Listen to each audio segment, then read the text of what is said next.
Good morning, students.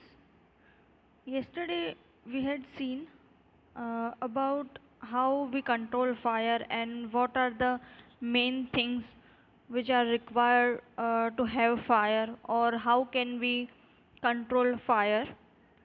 ठीक है, so in that case we have seen that fuel, air and heat are the main requirement. If we cut off any one of the requirement, then fire won't happen. Okay, now we will see about fire extinguisher. So most fire extinguisher मतलब fire को बुझाने वाली चीज़. तो first common fire extinguisher कौन सा बोल सकते, water. But water कहाँ वर्क करेगा, जहाँ पे वुड या पेपर होगा. If electrical equipment is on fire, जैसे इलेक्ट्रिक इक्विपमेंट्स में फायर लग जाए तो we can't pour water on it, क्योंकि उसके कारण वाटर एक गुड कंडक्टर है, so we can not use that one. So what we will do in that case, we can use CO2 as a fire extinguisher. Now there are some properties of CO2. First is CO2 is heavier than oxygen, so it will cover the oxygen. That means हमें मतलब fire को जो oxygen चाहिए होता है वो उसे नहीं मिलेगा, क्योंकि उसके ऊपर CO2 का लेयर आ जाता है. और CO2 अगर फायर को मिलेगा तो वो फायर नहीं जले, मतलब फायर नहीं होगी वहाँ पे. ये एक मेन एडवांटेज है. और दूसरा एडवांटेज ये है कि ये कोई इलेक्ट्रिक इक्विपमेंट्स या उसको ख़राब नहीं करता. For fire involving electrical equipments and inflammable material like petrol, carbon dioxide is a best extinguisher. Being heavier than oxygen covers the fire like a blanket. Since the contact between the fuel and oxygen is cut off, the fire is controlled. The added advantage of CO2 is that it does not harm any electrical equipments. So these are advantages. Now हम CO2 ने हमने बोल दिया कि CO2 से fire control हो जाएगी, but how can we get CO2? So हम CO2 या तो बनाएंगे या तो फिर जो एटमॉस्फेयर में से है वो हम हाई प्रेशर पे उसको लिक्विड में कन्वर्ट करेंगे और ऐसे सिलेंडर में हम रख सकते हैं उसे. ठीक है, जैसे हम घर पे जो LPG आता है वो लिक्विड होता है. क्यों लिक्विड होता है? क्योंकि उसको हाई प्रेशर में लिक्विड में कन्वर्ट करके फिल किया होता है. So this is happening here, and when release from cylinder CO2 expand enormously in volume and cools down. So जब हम उसे खोलेंगे और जब उसे यूज़ करेंगे तो CO2 as a gas form release होगा एंड ये सब कूल डाउन कर देगा फायर को. सेकेंड, जब another way to use CO2, so दूसरा कोई वे अगर सिलेंडर ऐसे प्रेजेंट ना हो तो what is the another method? So you can use a powder form of chemical like sodium bicarbonate और potassium bicarbonate and that will give off CO2. ठीक है, ये सारे हैं जो बेकिंग सोडा या बेस वो भी रिलीज करेंगे CO2. So near the fire this chemical give off CO2. ठीक है, जब उसे बर्न करते हैं तो CO2 निकलता है, पर यहाँ फायर ऑलरेडी है तो वो हीट ऑलरेडी हो जाएगा जिससे CO2 मिल सकता है. Now type of combustion. Combustion में दो टाइप है, rapid combustion and second is spontaneous combustion. अभी डिफरेंस क्या है रैपिड एंड स्पॉन्टेनियस में? आपने मैचस्टिक को बर्न किया होगा और गैस स्टोव को भी बर्न किया होगा, मतलब गैस लाइटर से गैस स्टोव को भी जलाया होगा. So is there any difference between both? Yes, there is difference. Rapid मतलब इजीली बर्न होना और ज़्यादा हीट प्रोड्यूस होना। और स्पॉन्टेनियस मतलब कि for a fraction of second, और स्पॉन्टेनियस का एक्चुअल मीनिंग होता है ऑन देयर ओन, मतलब खुद ब खुद होना। बट यहाँ खुद ब खुद तो नहीं बोल सकते इस डिवीजन में। स्पॉन्टेनियस यानी कि सडनली बर्न होना एंड कोई उसका यूज़ हम ना कर सके, मतलब फ्रैक्शन ऑफ सेकेंड में वो फ्लेम में कन्वर्ट होके ख़त्म हो जाए।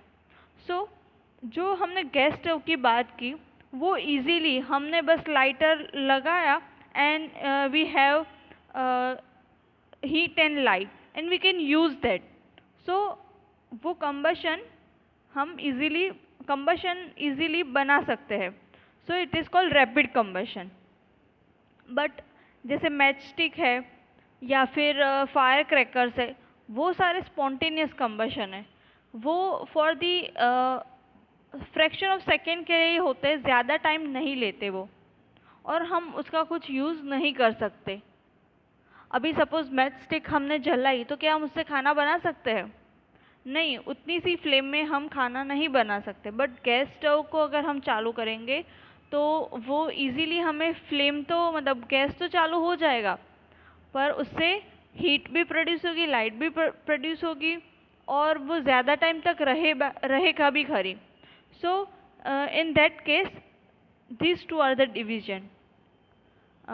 We find that the gas burn rapidly and produce heat and light. Such combustion is called rapid combustion.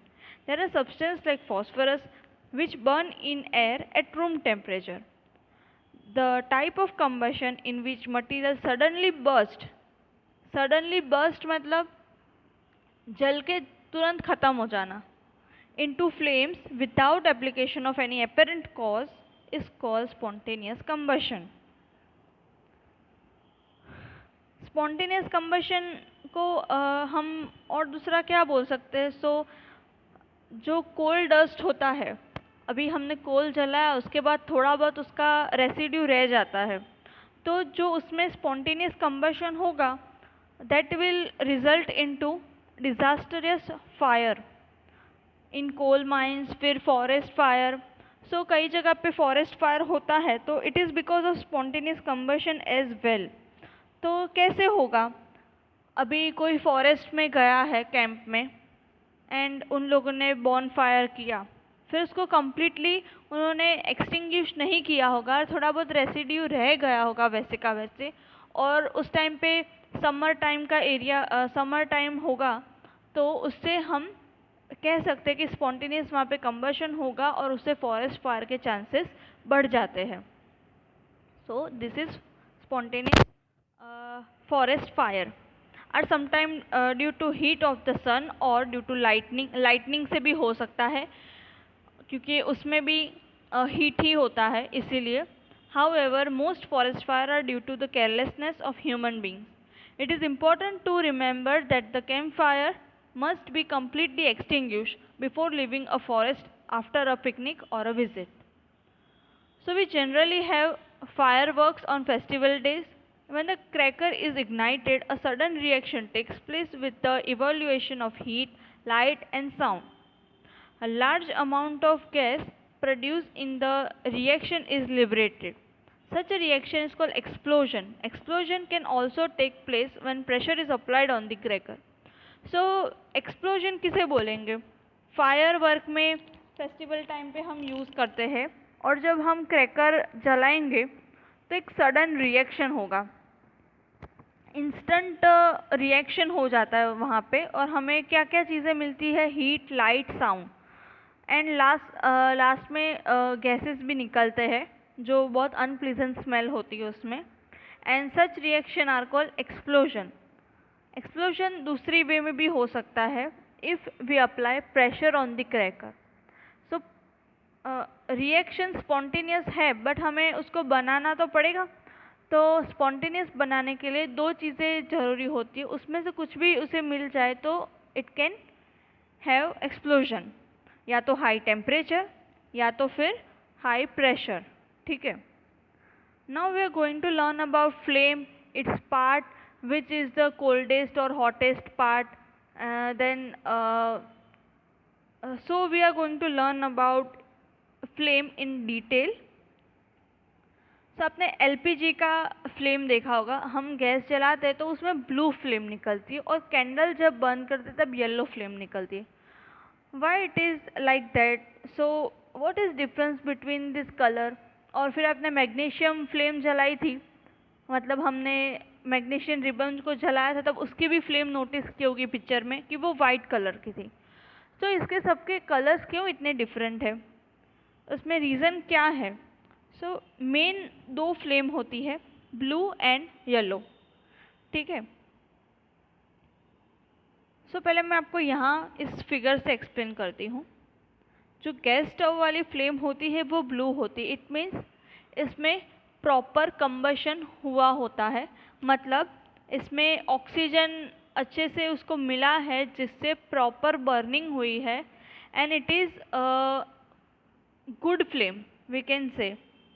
और जो येलो वाली फ्लेम है उसमें कार्बन रेसिड्यू रहेगा और इसको ऑक्सीजन मिलेगा बट इतना प्रॉपर नहीं, और ये प्रॉपर फ्लेम नहीं बोल सकते. सो अगर येलो फ्लेम हो तो वो ऑक्सीडाइज्ड फ्लेम नहीं बोल सकते, मतलब कि जिसमें कार्बन रेसिड्यू ज़्यादा होगा. उसके बाद ऑरेंजिश आएगी तो उसमें थोड़ा कम, एंड देन ब्लू, वो सबसे बेस्ट फ्लेम है. Now structure of flame. So सबसे पहले चीज़ तो अगर फ्लेम होती है तो वो किसके कारण होती है, तो ये एक्टिविटी से हम समझेंगे. इसमें क्या करना है, एक ट्यूब लेनी है, उसको एक साइड कैंडल से जलानी है और एक साइड सिर्फ मैचस्टिक से जलानी है. तो किस साइड वो जलेगी? सो वो जलेगा किस साइड से, जहाँ पे कैंडल है.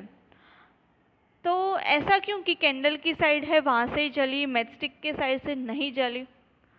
सो wax as a fuel work करता है और जब वो बर्न होता है तो it will vaporise and give flame. तो फ्लेम कैसे मिलेगा? हमने बोला था कि उसे 3 चीज़ें चाहिए. तो यहाँ पे एज अ फ्यूल कौन वर्क कर रहा है? As a fuel candle work करेगा. सो कैंडल में वैक्स होता है and wax will vaporise during burning and it will give off flame. ठीक है, यही है इस एक्टिविटी में, and you do not have to perform it on your own. Now kerosene oil or molten wax rise through the wick and are vaporized during the burning and form flames. Charcoal, on the other hand, does not vaporize and so does not produce flame. ठीक है, इसमें ये है. फिर हम एक और activity देखेंगे जिससे आपको प्रॉपर एक्सप्लेनेशन मिलेगा. When the candle flame is steady, introduce a glass plate or a slide on the luminous part of the flame. अभी आपको इसमें क्या करना है कि ये सपोज एक कैंडल ली हमने और इसकी ये फ्लेम है. ठीक है, उसके बाद ये जब फ्लेम स्टेडी हो जाए तो हमें इसमें इंट्रोड्यूस करना है एक ग्लास स्लाइड इंट्रोड्यूस करनी है. और ल्यूमिनस पार्ट मतलब सबसे ब्राइट पार्ट.